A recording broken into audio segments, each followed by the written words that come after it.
Olá, pugilistas desaposentadas, olá, pugilistas desaposentados, eu sou Otávio Uga, este é o Super 8. E hoje, terceiro filme spin-off de Rocky, e esse terceiro capítulo tem uma coisinha diferente. Quem assumiu a direção foi o astro dos dois filmes anteriores, o ator Michael B. Jordan, que seguiu os passos de Sylvester Stallone, já que esse dirigiu todos os filmes da franquia original a partir do segundo e com exceção do quinto. Mas será que Michael B. Jordan se saiu melhor na função? Será que essa franquia ainda dá caldo? Vamos lá descobrir isso junto? Simbora!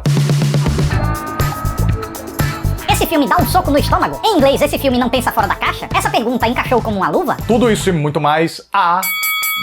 Adonis Creed agora tá longe dos rings, curtindo a aposentadoria junto com sua família e apenas gerenciando a carreira de novos lutadores. Porém, quando um amigo de infância reaparece, a culpa por ter deixado esse cara pra trás reacende feridas que vão revirar a vida de Adonis. Avisando que vai ter live do Oscar aqui no canal. Quando? No próximo domingo, dia 12 de março. A partir das 20h30 a gente deve estar começando, e quando eu digo a gente, vai ser quem? Eu e Dale Nogari. Só. Dessa vez eu decidi ter um papo mais reto, mais direto, mais simples, pra gente poder também assistir a premiação e comentar o que tá acontecendo. Óbvio, a gente não vai transmitir, a gente vai se vir de segunda tela. Conto com a presença de vocês aí pra prestigiar essa live. Tá joia? Valeu!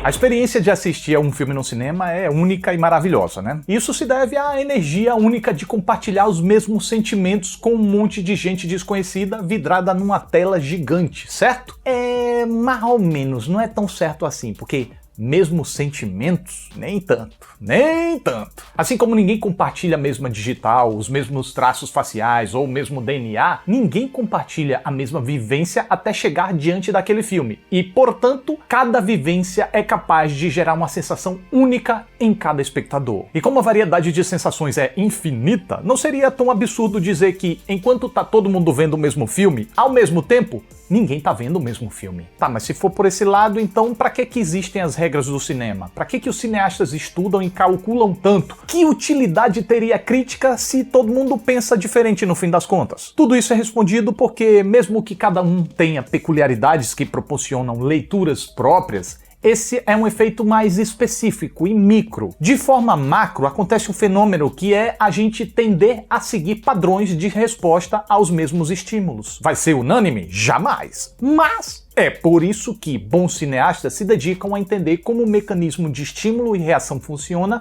para criar obras mais certeiras dentro daquilo que querem provocar de forma mais geral ao público que escolheram como alvo. Eles fazem isso para não terem que contar com o acaso, com a sorte. Já os bons críticos, por sua vez, estudam para serem capazes de fazer uma engenharia reversa para tentar entender e comunicar como as obras conseguiram reunir êxitos ou não ao seu público. Tá, mas onde é que eu quero chegar com toda essa introdução? É que, assim como qualquer outros filmes, esse aqui deve atingir perfis diferentes de forma diferente. Mas não é bem pra esse lado que eu quero ir, não. Eu quero fechar o meu raciocínio apenas em como a gente deve encarar Creed 3, a depender do quanto a gente já conhece a sua fórmula. Sim, porque Creed 3 é mais do que um terceiro capítulo da subfranquia Creed. Ele é, lembrando, o 9º capítulo do universo Rocky e o 40º filme de esportista que precisa se superar para mostrar o seu valor. E esses filmes, eles têm muito mais em comum do que a estrutura base, ou melhor, muito mais do que o esqueleto. Os músculos do corpo desses filmes também são praticamente um copia e cola uns dos outros. Tem quase 5 décadas que essa mesma fórmula vem sendo repetida e retocada, com só alguns incrementos aqui e outros ali. Aí se por um lado fazem isso porque a fórmula já se provou dar certo, por outro, tal reuso desgasta a imprevisibilidade, causando no público mais calejado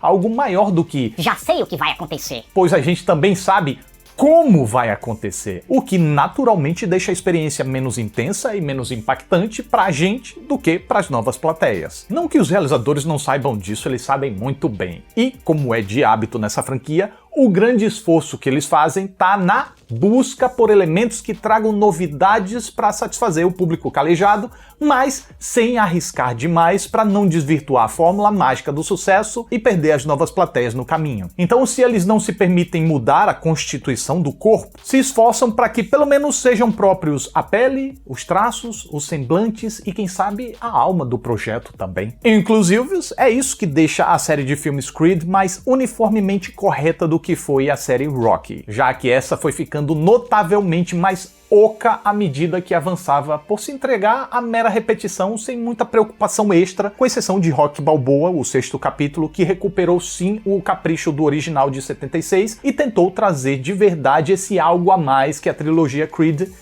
tenta buscar. Mas que algo a mais seria esse? Bom, eu tô muito alegórico falando de esqueleto, músculo, pele, alma, o popote do filme, enfim.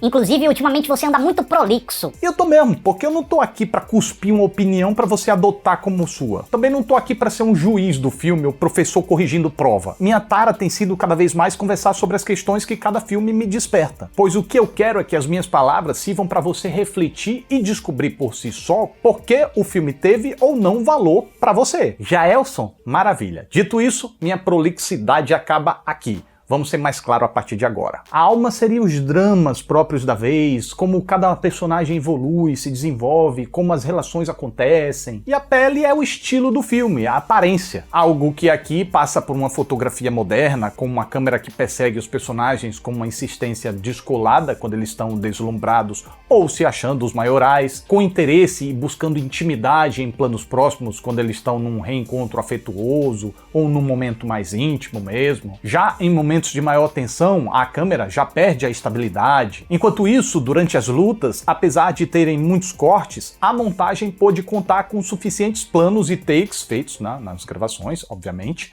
para prezar pela coerência visual quanto à continuidade dos movimentos. Então dá para compreender muito bem quem tá avançando em quem tá vencendo ali, quem não tá, quem tá apanhando. E de fato, parece que as lutas foram muito bem pensadas durante as filmagens mesmo, e não simplesmente grava de tudo que é lado, de tudo que é jeito e larga nas mãos da edição para que ela se vire. É só ver a quantidade de toques criativos inseridos aqui e ali no meio que reforçam os talentos dos lutadores. De um plano em câmera lenta registrando um momento de trapaça, a uns ainda mais elaborados closes de partes do oponente, também em câmera lenta, para realçar vulnerabilidades dele. E ainda que a condução das sequências de luta abandonem por completo aquela crueza que, por um lado, deixa a trocação de sopapo mais catimbeira e ociosa, mas por outro dá um realismo absurdo, já que as lutas verdadeiras são assim, catimbeira e ociosas em boa parte do tempo. Pelo menos ao dispensar isso, o arrojo técnico modernizado empregado aqui, somado a uma coreografia elétrica e instigante, em que os atores realmente parecem que estão batendo e parecem que estão apanhando, um personagem tá descendo o sarrafo no outro, mas esse que conclui a trocação com um único socão poderoso. Isso dá uma sacudida na gente, pois inegavelmente esse tipo de coisa deixa as sequências de luta bem mais espetaculosas e empolgantes. Então tudo bem que trocaram aquela secura mais realista por essa movimentação mais espetaculosa. Para mim isso funcionou muito bem. Assim como eu adorei um certo trecho mais lúdico em que dois personagens lutam em meio a uma arena vazia. Só os dois ali, com um toque ou outro de algum elemento do passado, uma grade, uma outra coisa lá, com um design de som limpo, ressaltando apenas a força dos golpes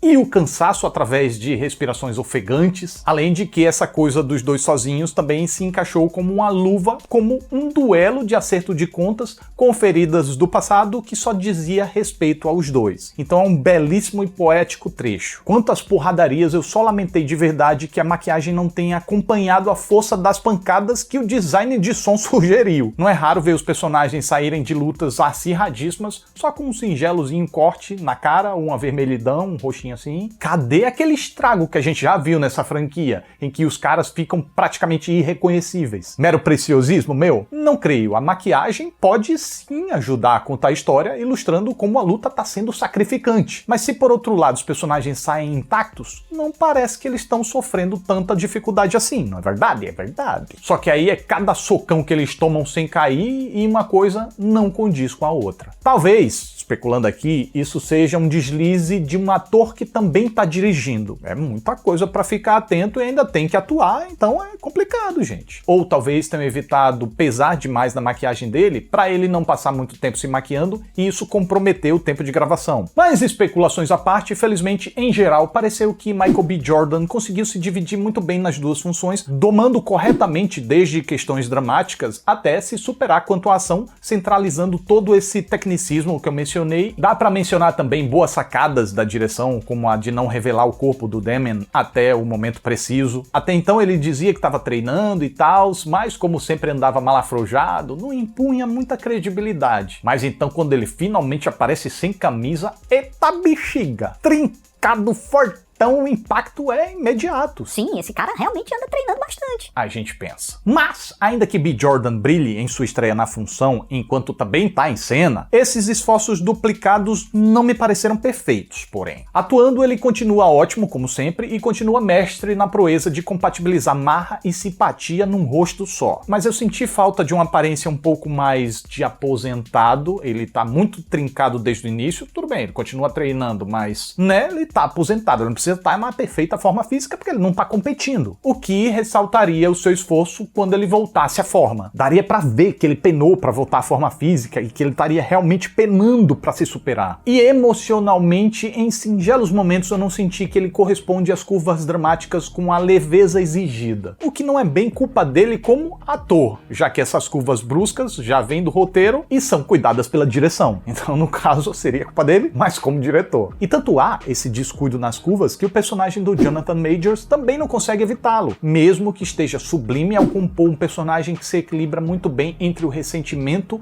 e o oportunismo vingativo dissimulado. Sentimentos que já são difíceis de traduzir em palavras, imagine imprimir isso na cara. Jonathan Majors foi lá e fez. Mas ainda assim ele precisa dar vida a certas mudanças abruptas que dão uma sensação de algo faltando ali no meio, sabe como é? Como eu disse, é algo que já vem do roteiro e de forma até costumeira. Tão costumeira que eu me arrisco a dizer que essa seria a maior falha do roteiro e do filme. Eu adoro o subtexto que o argumento trouxe dessa vez, com essa coisa do passado, o contexto que foi criado no passado, o que isso traz para o presente, como isso serve para desestabilizar a figura imaculada do protagonista, como isso abalou ele psicologicamente, como se liga à trama de boxe e, em suma, como isso serviu de base de forma criativa para justificar a realização desse terceiro capítulo. Porém, algumas passagens são abruptas demais, que mudam ou escalam rápido demais, de um jeito que dão uns solavancos injustificáveis na progressão, impedindo que a gente possa sentir o momento ou, no mínimo, dificultando que o momento seja apreciado com mais naturalidade. É quase como se o roteiro tivesse muito preocupado em fazer o checklist das etapas necessárias para preservar a fórmula prévia e boicotasse suas próprias ideias que, ressalto, estavam funcionando. E aí, como Michael B. Jordan se encaixa nisso, talvez uma direção mais atenta ou mais experiente, talvez, fosse capaz de notar esses probleminhas e evitar. É culpa do B. Jordan? Não propriamente. Estava no roteiro, mas ele no comando da bagaça também não ajudou a sanar esse problema. Creed 3 joga no seguro e aposta bastante na fórmula do sucesso da franquia. O esforço que faz para cativar o público das antigas é ao se preocupar em criar um contexto convincente para trazer os personagens de volta e trabalhar em torno desse contexto para trazer um pouco mais de identidade a esse terceiro capítulo. E ainda que se saia bem nessa tarefa, e ainda que apresente sequências de lutas espetaculosas, às vezes se apressa demais para cumprir as exigências da fórmula e deixa faltar justamente aquilo que mais fazia o filme ser único e rico, suas próprias ideias. É uma boa diversão e pode até ser uma ótima diversão, provavelmente melhor para as novas plateias do que para as antigas, por causa dessa preservação excessiva da fórmula que tira boa parte do impacto e das surpresas da experiência como um todo para quem já está habituado. Para quem não tá, aí pode ser novidade. E essa é a minha reação enquanto assisti ao filme. Então é isso. Mas o Super 8 tá chegando ao final. Eu fico muito grato pela atenção de vocês. Muito obrigado. Até a próxima. E tchau.